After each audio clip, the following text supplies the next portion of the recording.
Welcome back to another episode of EpicAirsoftHD. This week we have the almighty Toyko Marui P90 high cycle. I don't know if you guys remember, we did the AUG high cycle a few months back. You can go to that review by clicking on this annotation here. It'll open up in a new window, so it won't interrupt this review, but we got this from Airsoft World. They kindly let us borrow this, and from previous experience with Toyko Marui guns, they've all been pretty fantastic so far. So let's have a look at this one in particular. I'm going to set this on the floor. Alright, P90 is basically FN's creation of a submachine gun. They wanted to try and perfect, getting that as compact as possible. So basically what they've done is, they've gave us a nice compact design. Ignore this front barrel here. If you're a big fan of P90s like me, then you probably won't like this at all. That's basically a civilian length AR style barrel that they've put on this to kind of, give you an option, I guess, of putting a longer barrel inside. Anyway, the BBs, or the bullets in the real thing, would load pretty much from here. So you've got a barrel length running from this to about here, which is roughly about a kind of CQB M4 length barrel inside this tiny compact package. What I'm going to do is, I'm going to unscrew this barrel, and you can just see how short this gun actually is.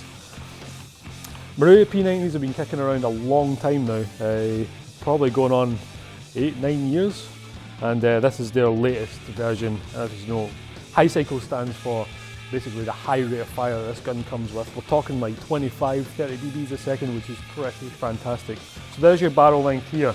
Now, this one is the tri-rail version. You used to be able to get the red dot version built in, but I kind of like this top rail here, so we're going to go ahead and decorate the gun with a few things. This being an aim point, it's a comp M2, so it's pretty much perfect, sits on top of here. So lots of rail space on the top. You've got rails on the side if you've got a flashlight or a torch or anything like that, maybe even a laser that would fit onto there. So we'll get this resting up on top, and we can see what other kind of attachments we got on there. So let's have a look at the magazine system. There's two tabs here. Pull back on those and the magazine comes free. There's BBs inside it, but this gun is definitely not batteries, so it's one or two kicking about inside there. The magazine that comes with this gun is actually of a high capacity.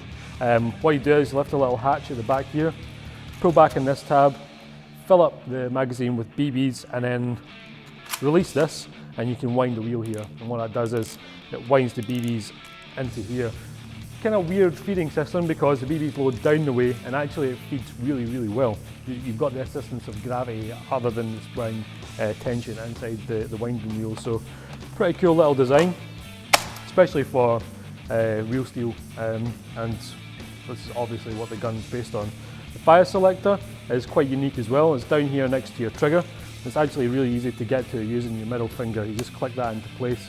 That's it on semi-automatic and on fully automatic. What we'll do is, we'll take this gun out, we'll shoot a couple of cans with it on fully automatic fire, give you an idea of the rate of fire. Okay, to demonstrate the firepower of this gun, I'm going to try and cut this No Danger energy drink can in half. Remember, accept no other substitute for No Danger when you're selecting your energy drinks. Alright, I've got my eye protection on because this is going to be pretty dangerous, so we'll go ahead and let rip.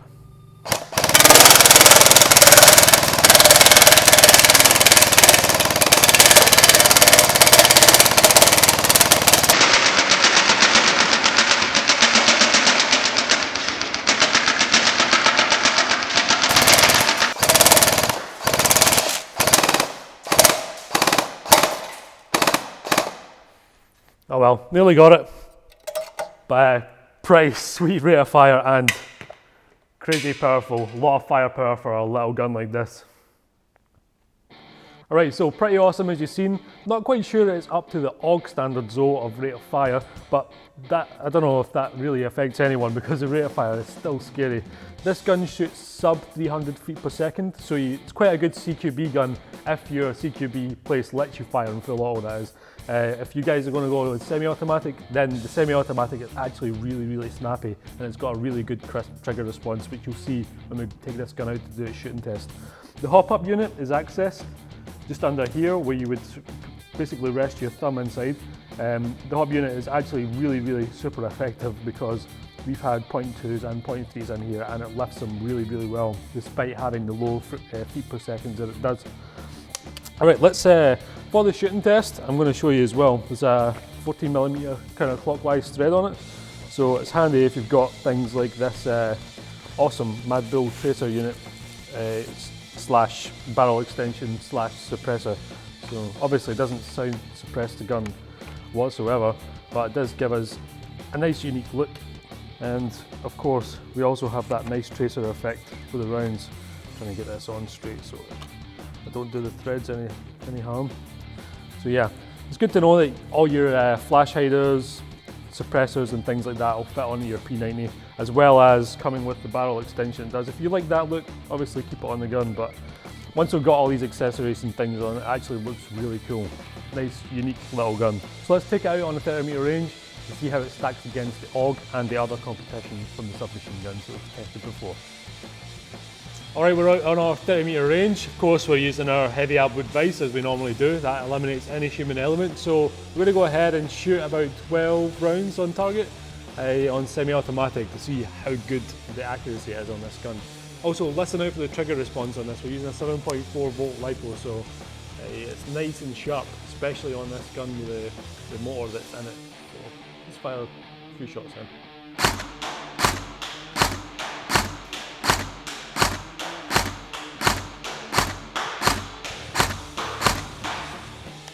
Alright, now let's move on to its trademark option, which is fully automatic. See how it does. Okay, I'm going to switch the gun now to fully automatic and we'll just go ahead and fire at the target here. So that's it on auto. So fire about 3 bursts of fully automatic. It should get us about 30-40 rounds on target. So let's see what it does.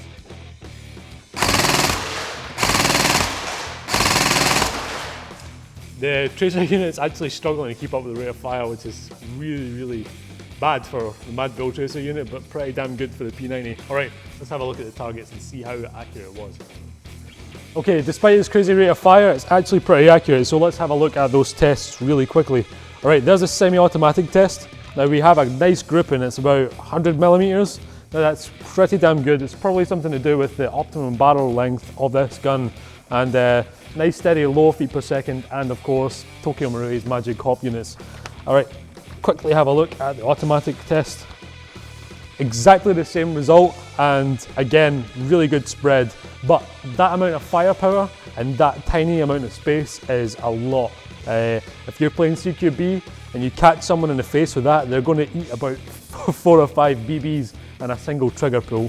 So quite a worthy weapon, but you need to be really careful with something rate of fire like this, or you're going to lose friends really quickly.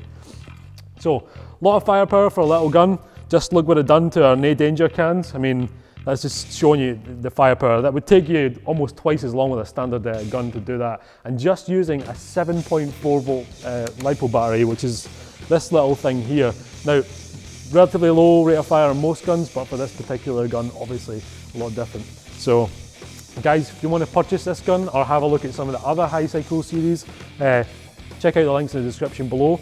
Link to the AUG is there as well, and check out another Toyko Marui series, recoil series, which is the Scar H, one of the coolest guns, probably actually my favourite gun I've ever reviewed.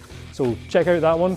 Guys, don't forget to subscribe to us, and we'll be doing a gun review every single Sunday, so make sure you do that so you don't miss it, and we'll see you next time.